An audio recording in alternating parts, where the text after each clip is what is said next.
G'day folks. Well, over the years we have filmed hundreds of incredibly talented people across the world. Many of these artists have gone on to produce their own videos as well. We hope you enjoy this great lesson from one of our Colour in Your Life artists.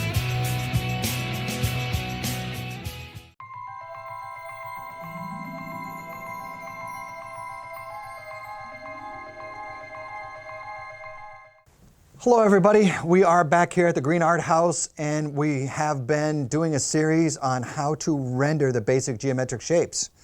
This time I'm going to do the cone to make it look 3D. So it's basically a triangle that is, instead of two-dimensional, it's three-dimensional, where it has full surface, front, back, top, sides, the whole shot.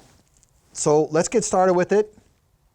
I've got my trusty triangle here. I'll just draw a quick shape.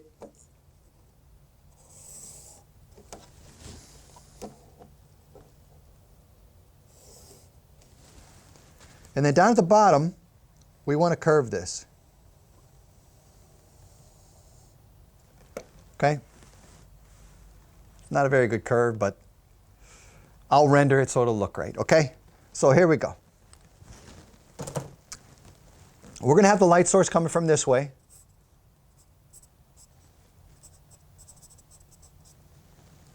And as we render this, we'll have that highlight right here. We'll have our midtones. We'll have our core shadow. We'll have our reflective lights. And then we'll have our cast come out this way. All right? So first of all, if you had watched the sphere that I had done earlier, we put one value over the whole thing.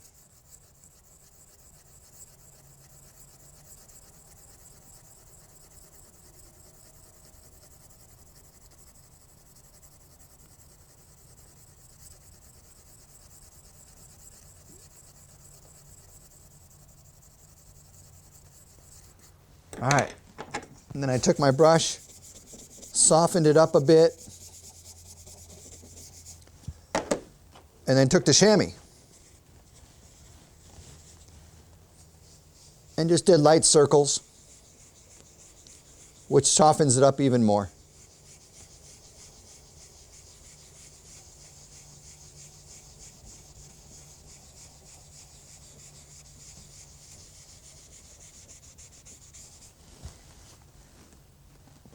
All right, now we'll start to move from that light area all the way into the shadows here, which will start here.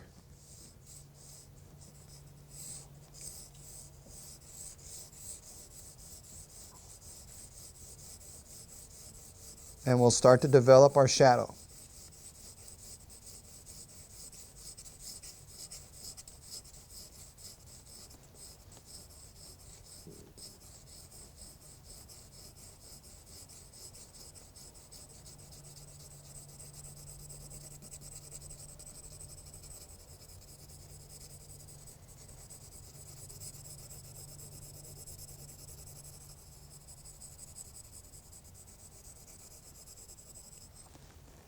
We'll have a tiny bit of mid-dark halftones right here to push this back. And then we'll capture our highlight right there, which we can take with our kneaded eraser. And I like to just push it and make a wedge out of it for something like this.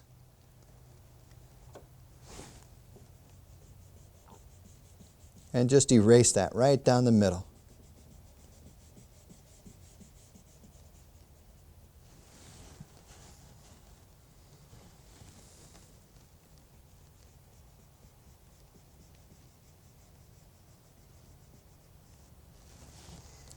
All right. So we have a couple of values going here right now. We have a mid halftone, we have a halftone, we have a highlight, we have a halftone, we have our mid halftone again, and now I'm going to get into the core shadow, and then that reflective light off over here coming off from this area this way.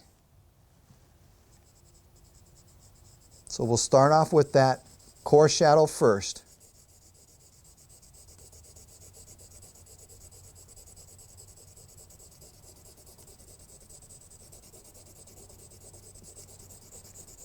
I'm pressing a little bit more firm right now to deposit a little bit more charcoal.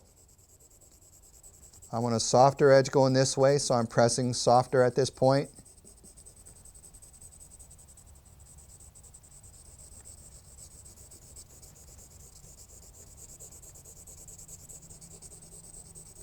But there's the start of our core shadow.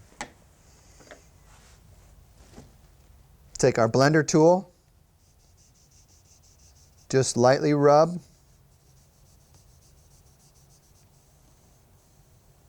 I can draw this a little bit better now.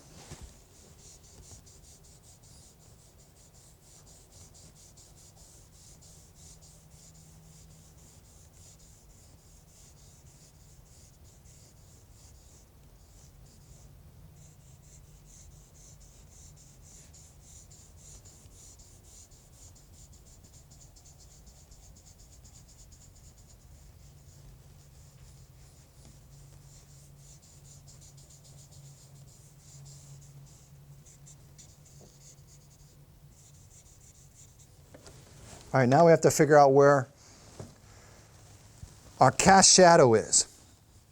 So depending on where the light source is coming from, this point right here will end up being down here somewhere. Okay, so if the light source is this way, then your point would be way out here. If the light source is more this way, which we have it, that will come down this way. So let's say our light source will be about right here. So we'll come out here.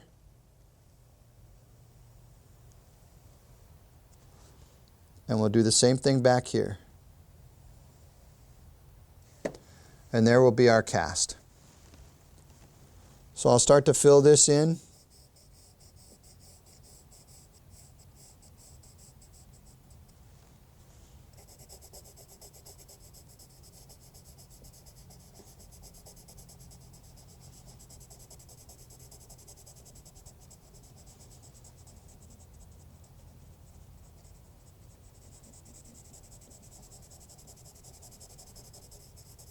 And remember, as you get away from your object, it's going to be lighter, okay?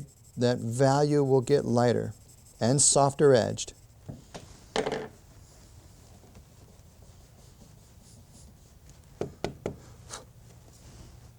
Take our blending tool. Just give that a soft rub at first. Don't press too hard. You press too hard, it kind of takes away the tooth of the paper. And then it's harder to get more consecutive layers of charcoal on top of the paper. So just in the beginning, just a nice soft blend. Nice soft pressure.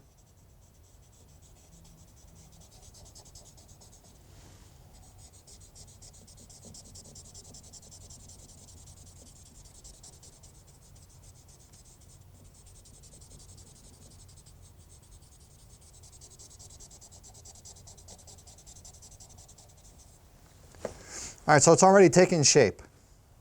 So we have our main value changes, which is our halftones. In the light family, we have our highlight, more halftones, still in the light family. And as it's turning around this way, that's when we go into the core shadow. And then it goes farther into the shadow, that's where we get our reflective light, because there is some light bouncing up here onto this surface. Not as much over here. So we go back in, we start to strengthen that core shadow.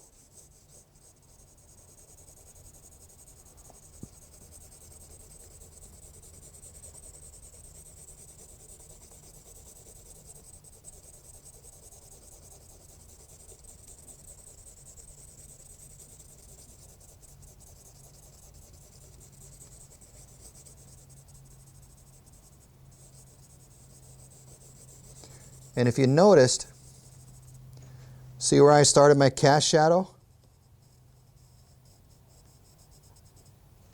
That's where my core shadow starts, right there. Because that's when the light is starting to be absent. It's not hitting the object any longer. So that's where my core shadow is.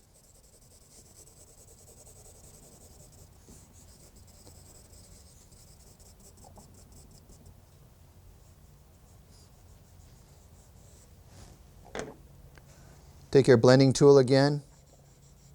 Just give it a nice soft rub because we want a really nice soft transition between that half tone from the light source and into the core shadow. So a nice soft transition.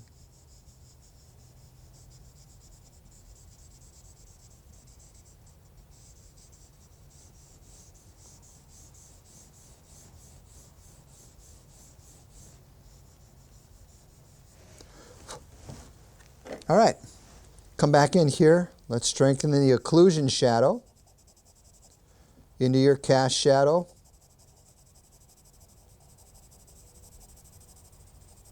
Get a little bit softer with the pressure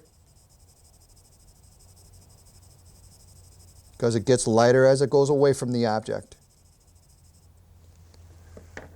Okay, and now we can go back in and clean it up a little bit here and there with our white.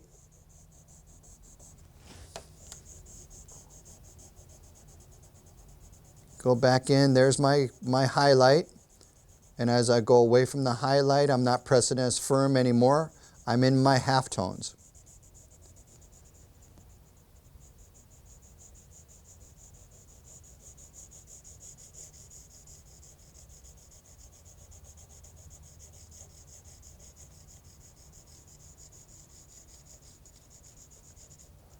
And then I can go farther into the light on this side of my highlight and do the same thing.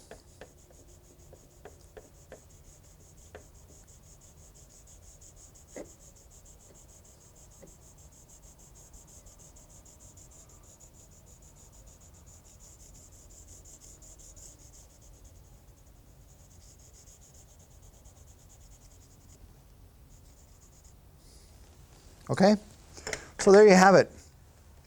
So we have, once again, I'll call them out for you. Halftone, which is in the light family. We have our highlight. Okay, we have another halftone right here. Okay, and then we get into our core shadow, which is right here.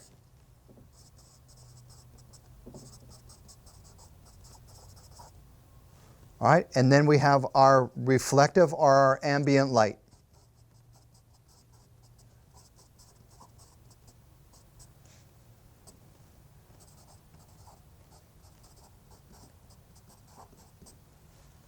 And then we have our cast shadow. Whoop, C-A-S-T. All right. So there they are. So once you get these rendered and you get them consistent, it's a nice turning edge, soft turning edge right here. You've got firmer edges right here. You've got a little bit softer edge here. You got a little bit softer edge here. We can even soften that up a little bit more, give it a little bit more distance, which I'll do in a second. So we have some really nice edge work as well as the value changes that we needed for what's happening here. So let's get into that cast shadow just a little bit more.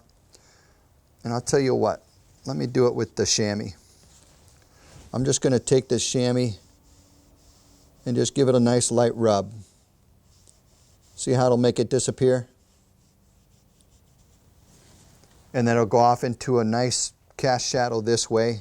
You can take your kneaded eraser after that and just clean up some of the area here and there. And then you've got a nice soft receding shadow. Okay, so there you go.